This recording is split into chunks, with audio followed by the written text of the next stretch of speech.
Hello, everybody. Welcome to my review of Morgan Wallens' brand new album, "I'm the Problem." Which, this is kind of crazy because it's been a while since I've even done a review. It's been like a year almost. So, hopefully, if any of you are still here from my last review, welcome back. If any of you are new, welcome to the channel. Glad to have you here. But we're gonna go over this album review because I think I reviewed his last album, which was on One Thing at a Time. And if you don't remember that one, I kind of was iffy on. Like, it was a good album. There's a lot of good songs on it. But the biggest problem was it felt unnecessary, a lot of the songs at least. It felt like a lot of filler content compared to Dangerous, which Dangerous had a lot of... It wasn't really a cohesive work, but a lot of the songs felt really good on it. But with One Thing at a Time, it didn't really feel like that. It kind of just felt like he meshed a bunch of stuff together, a lot of filler stuff. But yeah, I didn't really think the best of it. There was good songs on it, but there was also songs I didn't like on it, and it just kind of felt like a little bit of a mess, in my opinion. Like, I don't know exactly what I said in my review, but right now, that album in general just feels like a mess. But he came out with a brand new album called "I'm the Problem." And I was kind of excited for this because if you were like seeing the lead up to this, you saw his first song, Lies, Lies, Lies. Then you saw Love Somebody. And you kept on seeing these songs and you're like, I'm starting to sense a pattern here. It's like a lot of like heartbreak stuff. And then he releases "I'm the Problem." And he's like, this is the name of the album. And that's where it gets even crazier because it's like, wait a minute. This all has a theme. Like, it's about like, he's the problem.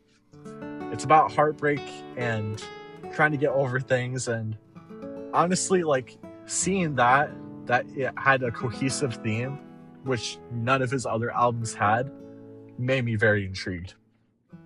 So, did it really live up to the hype of it? Like, was it a cohesive piece? Well, I think overall it did. It really succeeded in that. Even in songs that you could maybe argue didn't really fit the theme, like Superman, who was for his son, I feel like it kind of fit the theme. I really do. Like, honestly, if I were to go through this album, I got it open right here, and there's not a lot that I would say would go outside of it. Even "I'm a Little Crazy," like, he's the problem, he's a little crazy, like, you could fit that into that theme. It's kind of crazy how he was able to get so many songs to fit that theme rather than trying to stray away from it. Now, does that mean that there isn't songs that are outside of it? I mean, I'm trying to think of what song it was, but there was one that didn't really feel like it was... Oh yeah, Don't We. Don't We doesn't really feel like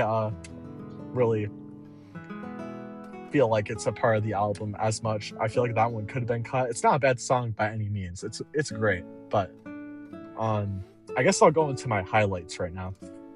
So there's a few of them, but one of them is one of his collaborations, "Come Back as a Redneck" with Hardy, which, if you don't know, I really like Hardy. Hardy's music is great. But I do actually have a problem with this song too, but I'll go into the positives of the song first. It's honestly a really good song about you see someone on the road who's like a lot richer than you and calls you names because you're a redneck, and basically Morgan Wallen and Hardy are trying to say, like, I hope you die, come back as a redneck so that you can see what it's like, because you obviously never lived this life before, which I think is really creative and really has Hardy's like writing on it.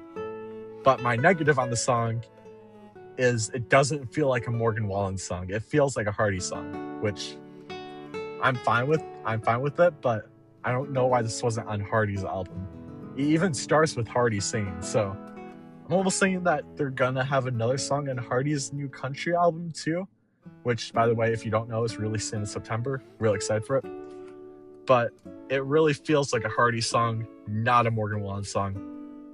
But I also do think it kind of fits the theme with "I'm the Problem," because, you know, dude's trying to say that you're the problem being a redneck. kind of fits the theme a little. Another one of my favorites is I'm a Little Crazy.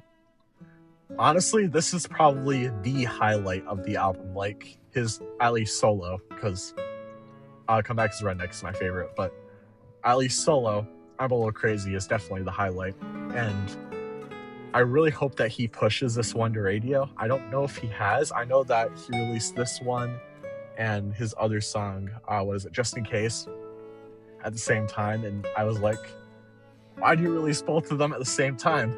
But I mean, I think a lot of people like this one. It feels a lot more down to earth.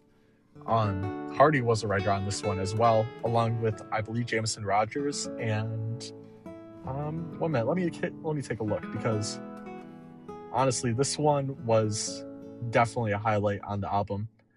But Hunter Phelps and Smith, however you say his last name, I don't know. I wish I knew how to say his last name. But I really like the song, and it's definitely a highlight on the album. Definitely one of his best songs to date. Whiskey in Reverse, that's another really good one. I just like the writing on it, like being able to basically, he said a lot, like he doesn't want to make another whiskey song. Like there's only so much things you can do with whiskey, but a lot of the songs that he's been making about whiskey is like, you know, drinking it, but what if you could undrink it? So it's kind of cool how he has a song like that now, which I was not expecting a whiskey song on this album by any means. And then Kick Myself, that's really catchy. Like I don't really have much else to say about that. It's short, but it's really catchy. Like I found myself just really bopping to it. I'm the Problem, really great song too. Superman, I really like how it goes out to his son. I Got Better, really great as well. Skull, Chevy, and Browning has a nice story element to it, sort of. I really like stuff that has story elements, which Jack and Jill also has a story element to it. I really love that song as well. Maybe let's go into my least favorite songs. There's only two. The first one is, I think, Baby Expected, What I Want by Morgan Wallen and Tate McRae, which the beginning, I was fine with it. It was like, okay, this might be good. And then Tate McRae's voice comes in, and then you're like, okay, this just turned into a really big pop song. It's not country pop. It's just pop now. And that really turned me off from the song. Not a fan of it. But the other song that I was just like, why, was Miami, which does take Keith Whitley's voice from Miami. I don't really understand this one either. The lyrics are fine, but then you put the sound with it and everything. You put the Miami with Keith Whitley with high-pitched voice, and it just doesn't feel right. It's easy to overlook, though. I can overlook it. If this was a 35-song album, it would be a great album. It would be, honestly, probably his best, maybe. I still don't know whether to put this above Dangerous or not. Dangerous had so many good songs on it that I still listen to today. And I might have to listen to I'm the Problem a little bit more to be able to judge it. Because if I look at Dangerous, there's really only one song that I didn't like on that album compared to this one, which there's two. But this album has more songs, so I don't really know. We'll have to see. I really think that this is one of his best albums, so definitely better than One Thing at a Time. I like how it had a theme to it, and he stuck to it for the most part. But yeah, let me know what you guys think down below in the comments. Sorry that it's been a while since I've had a video. I'm hoping that I can get one on Tucker Wetmore, on Bailey Zimmerman, probably when his album comes out, Hardy on his new EP that came out about a month ago. And yeah, hopefully I get more videos out to y'all. If you have any suggestions, put them down below as well. And I'll see y'all in the next one.